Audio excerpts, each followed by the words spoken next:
I'd like to thank Mary very much. She was given, obviously, as the guest to the region, she was given the choice of which side of the motion she'd like to, so I was left with the obvious winner. Anyway, so a pregnant woman with a difficult airway should have an elective section against the motion.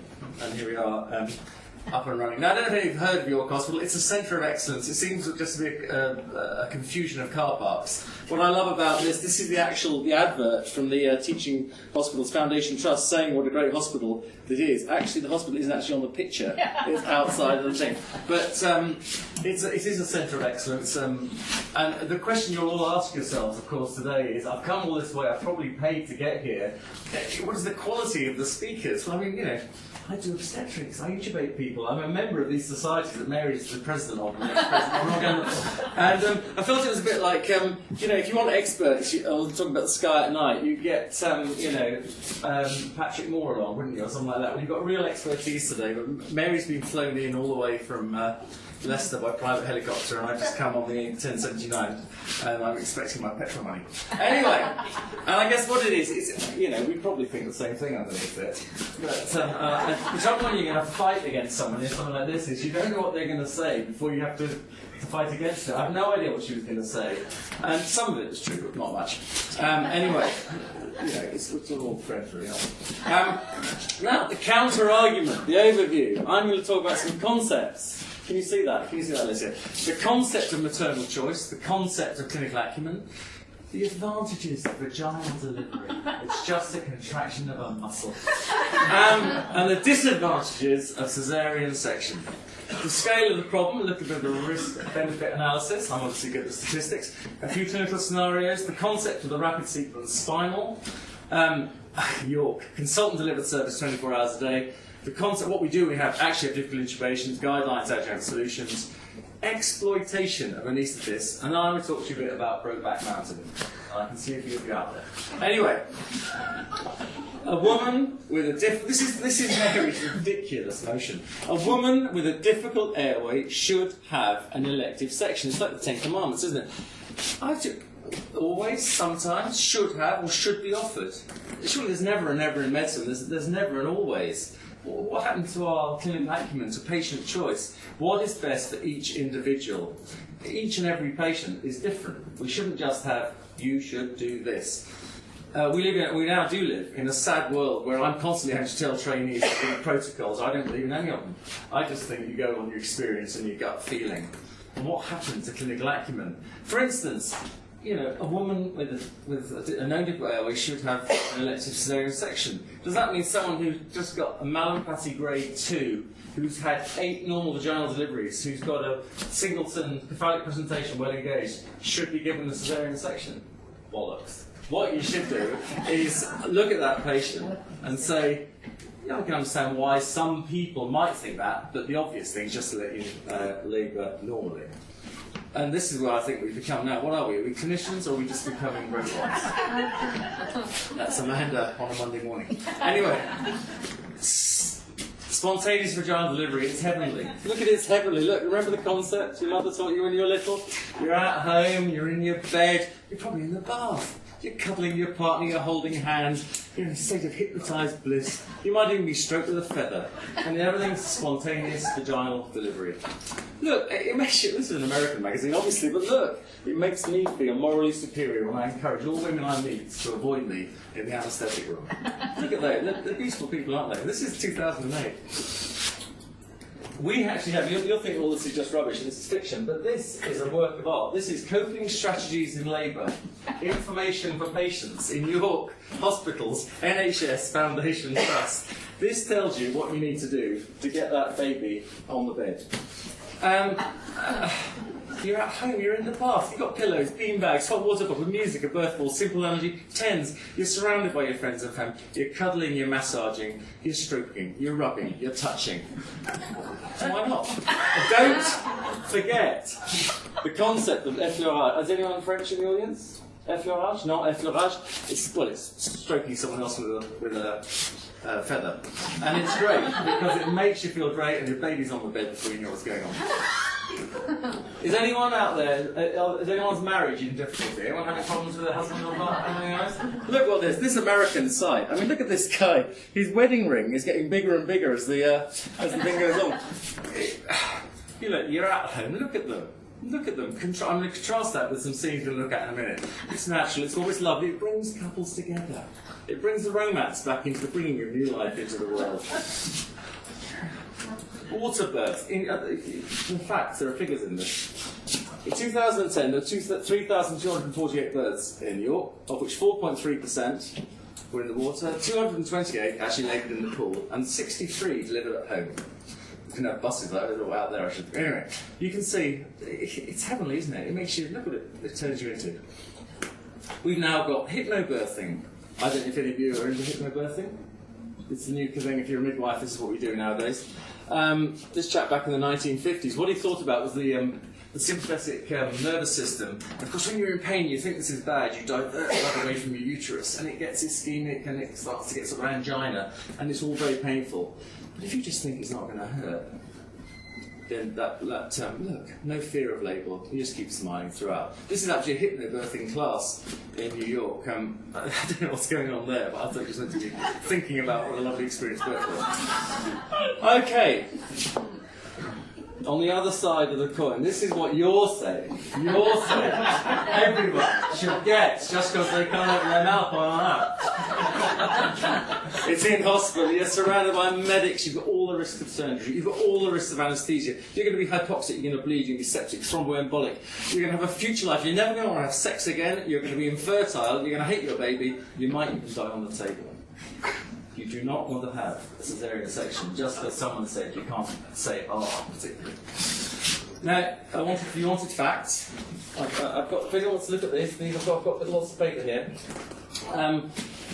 Childbirth connection, the New York set of women, but they do use random controlled trials, reviews, and they looked at 37 different fields, and in 33 areas they found that having a caesarean was riskier than having a vaginal birth, and only in 4 was it better to have vagina. Look at this. This is surgery, this is medicine.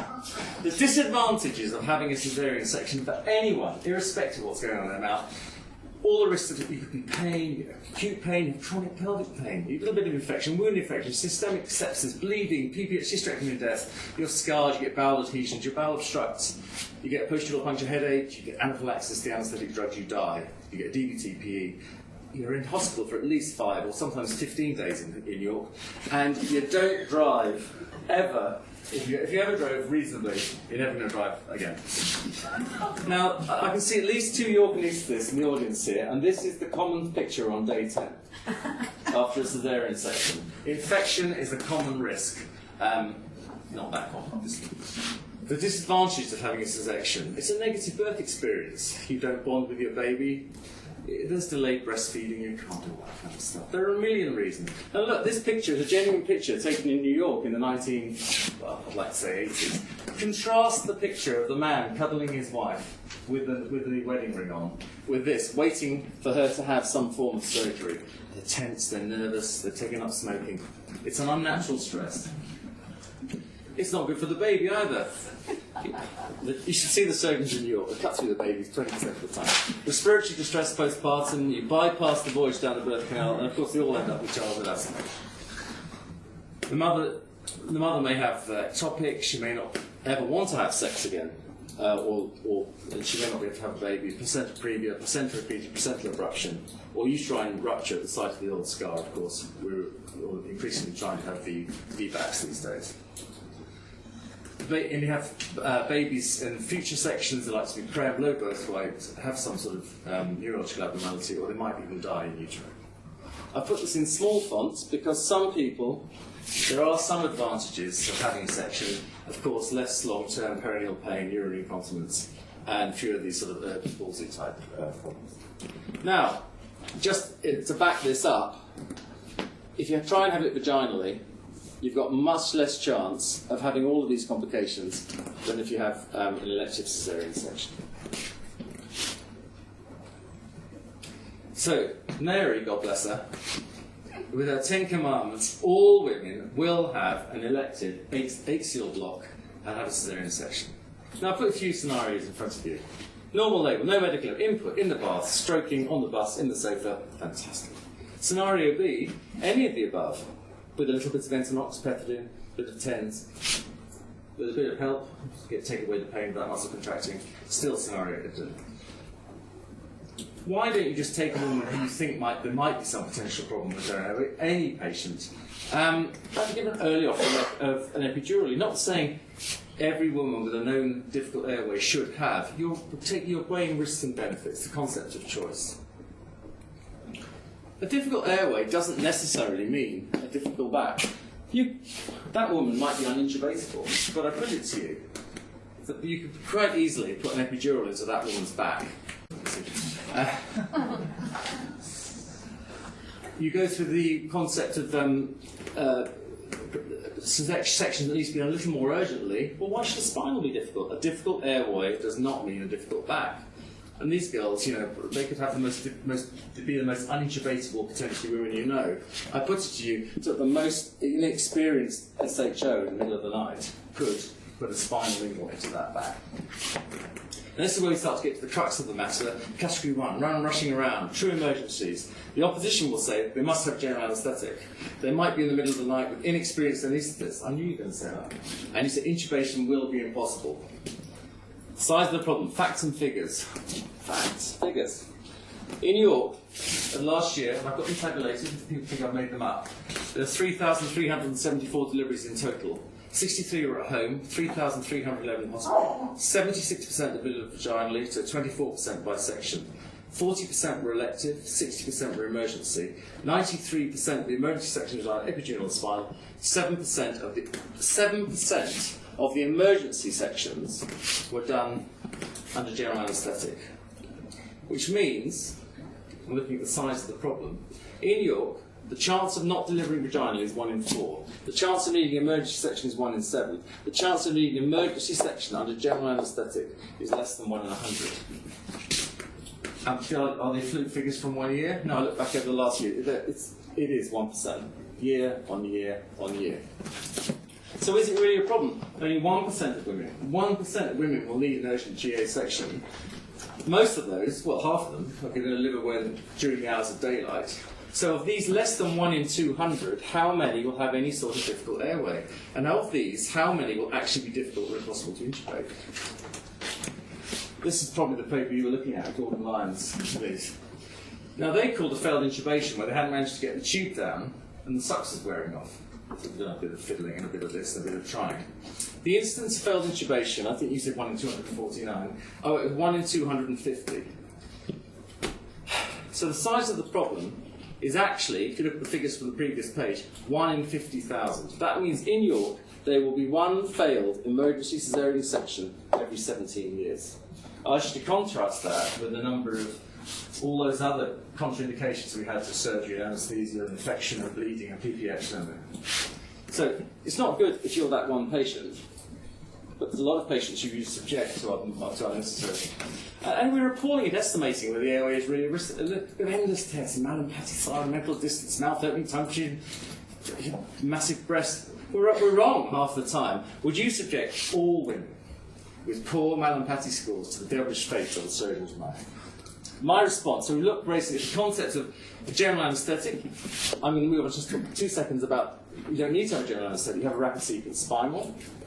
I think the level of the time of the day, I think things are moving. I think in our hospital at least, where Amanda Vicon runs a very tight ship, we have obstetric anaesthetists who are pretty savvy with airway problems and are knowing what's going to go on, and just have 1 or 2 aids to intubation.